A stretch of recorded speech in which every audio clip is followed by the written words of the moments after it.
और दोस्तों, अगर आप यूपीपीएससी एलटी ग्रेड टीचर में कंप्यूटर साइंस से जुड़ा कोई भी एग्ज़ाम दे रहे हैं तो ये हाई लेवल सवाल आपके लिए है। ये आपका टेस्ट पास करा सकते हैं, तो इस वीडियो को अंत तक ज़रूर देखिएगा।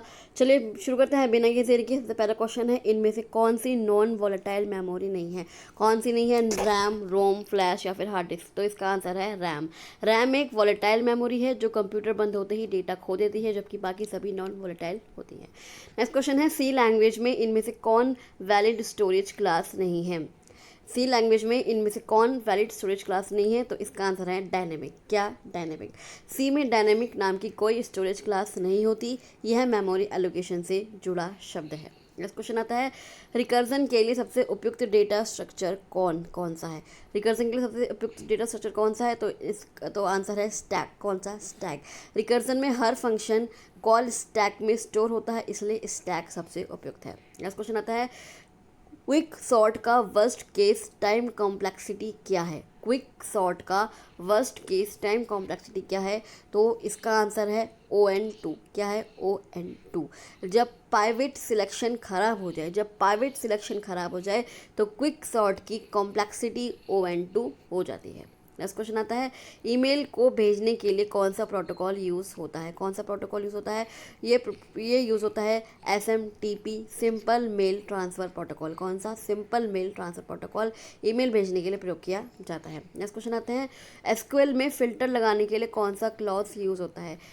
किस में फ़िल्टर लगाने के लिए? SQL में फ़िल्टर लगाने के लिए कौन सा क्लॉज यूज़ होता है? तो वह है आपका वेयर। कहाँ पर? कौन सा? वेयर। वेयर क्लॉज का उपयोग कंडीशंस के आधार पर रोज़ फिल्टर करने के लिए होता है। क्या फिल्टर करने के लिए? रोज़ फिल्टर करने के लिए होता है, कंडीशंस के आधार पर। नेक्स्ट क्वेश्चन आता है, कौन सी नॉर्मलाइजेशन ट्रांजिटिव डिपेंडेंसी हटाती है? कौन सी नॉर्मलाइजेशन है जो ट्रांजिटिव डिपेंडेंसी हटाती है? वो है आपकी 3NF। 1NF 2 होती है, 2NF 3 होती है, BCNF होती है और 3NF होती है। तो इसका आंसर है 3NF। 3NF का लक्ष्य क्या होता है? ट्रांजिटिव डिपेंडेंसीज को एलिमिनेट करना होता है ताकि रिडंडेंसी ना हो। नेक्स्ट क्वेश्चन आता है, बाइनरी ट्री में लेवल 1 पर अधिकतम कितने नोड्स हो सकते हैं? कितने नोड्स हो सकते हैं? तो वो है 2 × 1। बाइनरी ट्री में लेवल 1 पर अधिकतम 2 × 1 नोड्स हो सकते हैं। इस क्वेश्चन आता है, CPU किस मेमोरी को डायरेक्ट एक्सेस कर सकता है? किस मेमोरी को डायरेक्ट एक्सेस कर सकता है CPU? तो वह आपकी मेन मेमोरी। कौन सी मेमोरी को? मेन मेमोरी को।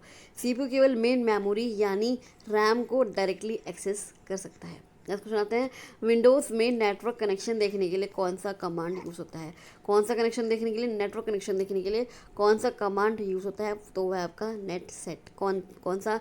Net state. नेट स्टेट से करंट नेटवर्क कनेक्शंस की डिटेल्स मिलती हैं।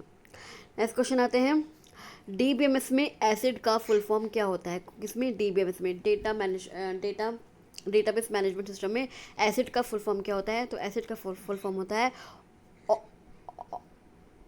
एटोमिसिटी, कंसिस्टेंसी, आइसोलेशन और ड्यूरेबिलिटी। क्या?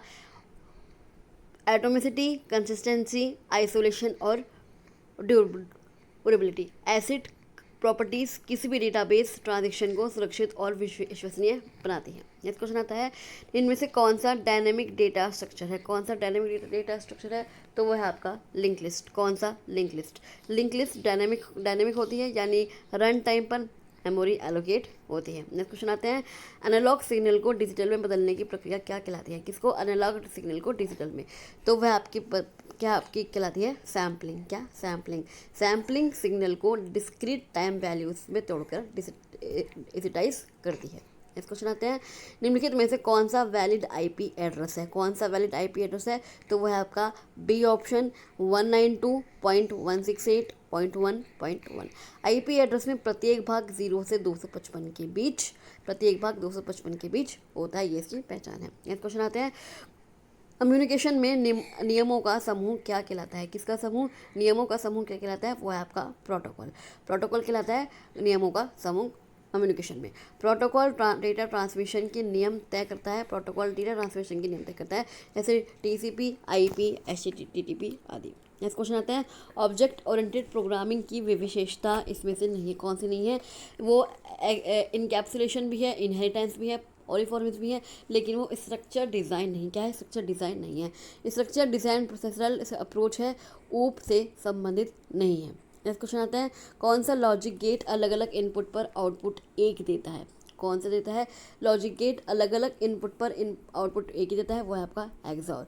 एक्सॉर गेट का आउटपुट तब एक होता है जब दोनों इनपुट अलग हों। नेक्स्ट क्वेश्चन आता है, OSI मॉडल में कितनी लेयर्स होती हैं? कितनी लेयर्स होती हैं? 7 लेयर्स होती हैं OSI मॉडल में। फिजिकल नेटवर्क एप्लीकेशन, ये आपकी 7 लेयर होती हैं। नेक्स्ट क्वेश्चन आता है, डेडलॉक से बचने के लिए किस तकनीक का प्रयोग किया जाता है? किस तकनीक का प्रयोग किया जाता है डेडलॉक से बचने के लिए? तो वह आपका म्यूचुअल एक्सक्लूजन हटाना। क्या अगर म्यूचुअल एक्सक्लूजन हटा देते हैं तो डेडलॉक से बचा जा सकता है? डेडलॉक से बचने के लिए म्यूचुअल एक्सक्लूजन हटाना एक विकल्प है। नेक्स्ट क्वेश्चन आता है, HTML का पूर्ण रूप क्या है? HTML क्या है? HTML का पूरा नाम क्या है? HTML है hyper text markup language.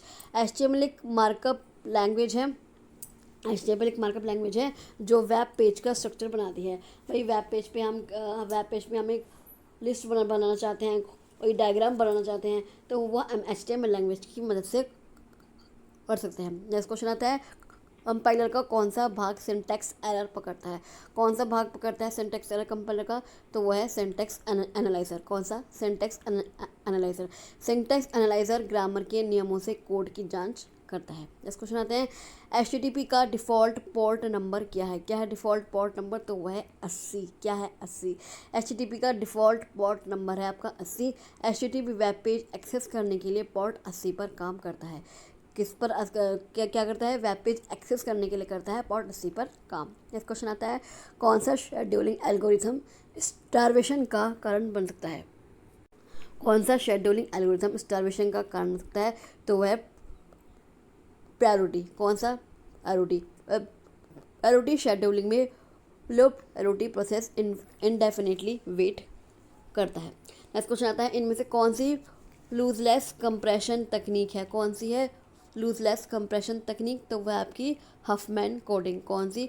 Huffman coding. Huffman coding बिना कोई डेटा खोए कंप्रेशन करता है। नेक्स्ट क्वेश्चन आता है, फॉरेन की क्या होता है? कौन सी की फॉरेन की क्या होता है?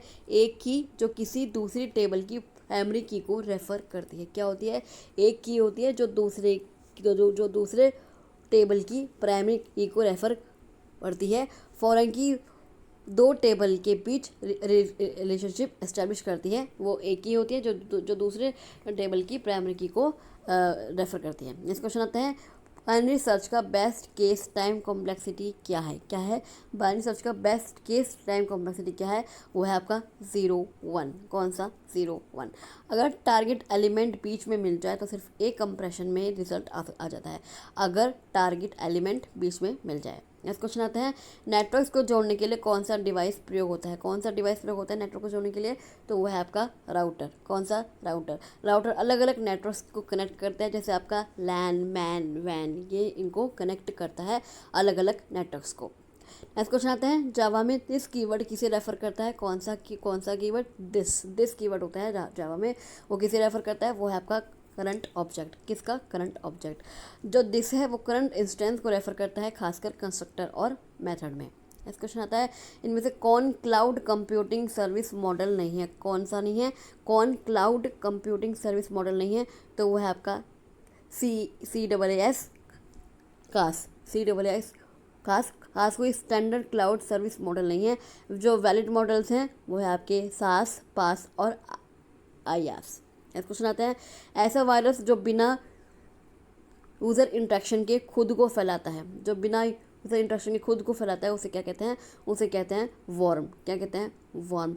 वर्म्स बिना किसी फाइल को खोले खुद से फैल सकते हैं, ये बहुत खतरनाक होते हैं। ये ज़रूरी नहीं है ये अगर किसी इनक्रप्टेड फाइल को खोले तो वही फैलते हैं, ये अपने आप ही फैल जाते हैं।